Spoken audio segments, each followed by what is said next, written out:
Seaton second, and the rest are nowhere. Have a look at this as Seaton goes into the corner. The Shell Ultra replay. Pulls a knees, hit there. Goes skating out towards the wall, trying to catch it with brakes on. Looks over his shoulder. And by the time that all happens, you'll see the tail of the black BMW. It's gone through. That's how it happened. Second view there from our 7 race cam. And there's the gap. Jimmy Richards to Glenn Seaton. Seaton now probably picking up the pieces of what's happened. Cooling himself down and getting back on with the job of trying to haul in Richards once again. Sun tried to creep through here at Oran Park Raceway. But light rain still falling despite that, and it's becoming very difficult out there on the circuit now. Jimmy Richards heads up to the top of Honda, now drops down as we pick up the placings. Richards the race leader, Seaton in second, teammate George Fury is third, fourth place held by Dick Johnson, fifth by Tony Longhurst, sixth by Larry Perkins. We'll be back in a moment. Park Raceway for the grand final of the Shell Ultra Touring Car Championship, and disaster for Glenn Seaton after that encounter with Jim Richards. Smoke billowing out of the car as just this moment headed behind the pit wall. Neil Crompton is trackside. And obviously can't hear me at this very moment, but we'll go back to Neil and speak with Fred Gibson in just a moment. Just let's recap for you the positions on the racetrack. Race leader is Jimmy Richards for JPS BMW. Holding down second spot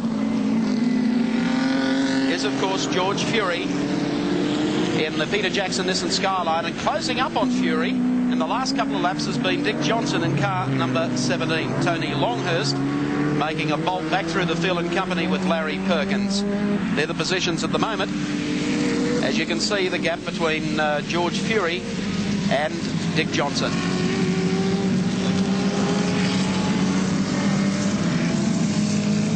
Well, my gee. Didn't it fall apart there for Glenn Seaton in an awful hurry.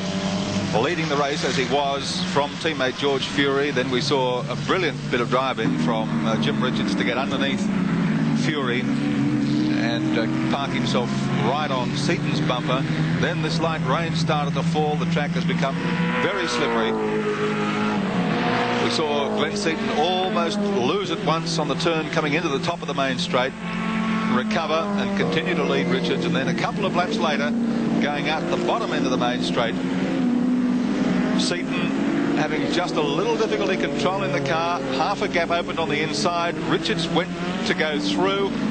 Seaton caught the car, got back online, and unfortunately Richards at that stage had committed himself to the corner and crunched the car, and while Seaton was still trying to bring it under control, Richards was through for the lead. That has done some damage to the car, and unfortunately Seaton is off the track. Neil Crompton has more.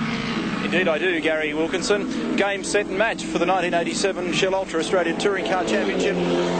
Fred Gibson, have you had any contact with Glenn? What was the problem? I think he's done a turbo, Neil. It sounds like a turbo. It's having smoke. It's showing all the signs of a turbo. Don't know why. We've never had a failure all year, and this is the first time we've had the failure. So the thing is, we've not run any more boost. We've been running all year. So it might have been something gone wrong somewhere else. I don't know. Very, very disappointing, quite obviously.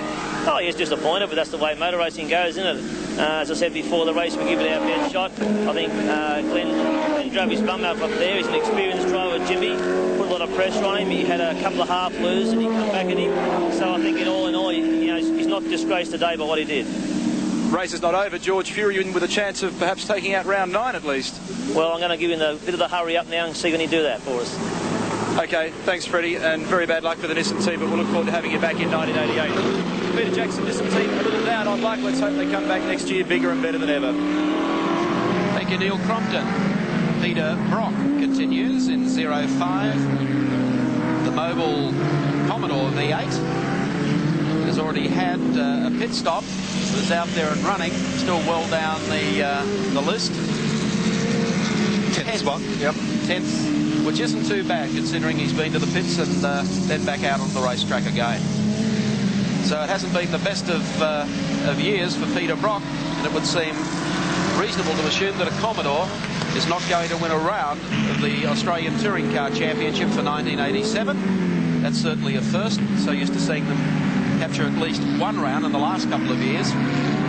Certainly Peter Brock last year at Surfers Paradise, but he'll be stronger in 88. Positions at the moment, Jim Richards leads. George Fury is second. Dick Johnson runs in third. Fourth spot held down by Larry Perkins. Fifth is Tony Longhurst. And in sixth place, car 14, Murray Carter.